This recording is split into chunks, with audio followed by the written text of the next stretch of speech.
चलिए खबरों में आगे बढ़ते बताते चले स्पेशल रिपोर्ट में कि गजा के युद्ध को 200 से ज्यादा दिन हो चुके हैं और अब बड़ी खबर यह है कि इस युद्ध में चीन कूद पड़ा है। चीन के आने से सबसे बड़ा खतरा इजराइल पर मंडराने लगा है। चीन ने फिलिस्तीनियों के दो गुटों हमास और फतह का आपस में समझौता करा दिया है। इस बड़ी डील के बाद अब गजा से लेकर तेल अवीव तक इजराइल को डबल अटैक की वार्निंग मिली है। देखिए रिपोर्ट।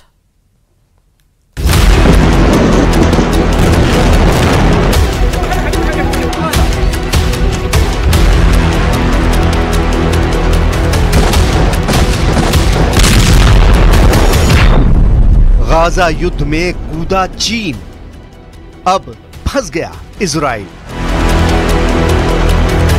200 दिन की जंग के बाद इजराइल के लिए गाजा युद्ध एक बार फिर नासूर बनता जा रहा है।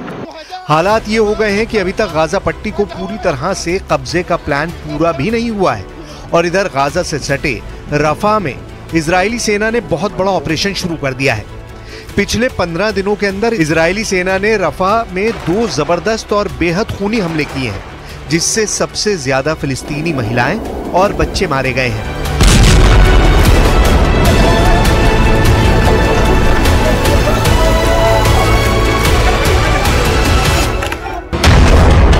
लेकिन इस बीच हारते हमास ने चीन की मदद से ऐसा कदम उठाया है जो इजराइल पर बहुत भारी पड़ सकता है। दावों के मुताबिक गाजा युद्ध में एक तरह से चीन कूद पड़ा है और चीन ने अब हमास के लड़ाकों और फिलिस्तीन में मौजूद फतह समर्थकों को एक साथ एकजुट कर रहा है ताकि गाजा युद्ध में हमास के लड़ाकों और फिलिस्तीनियों को बचाया जा सके।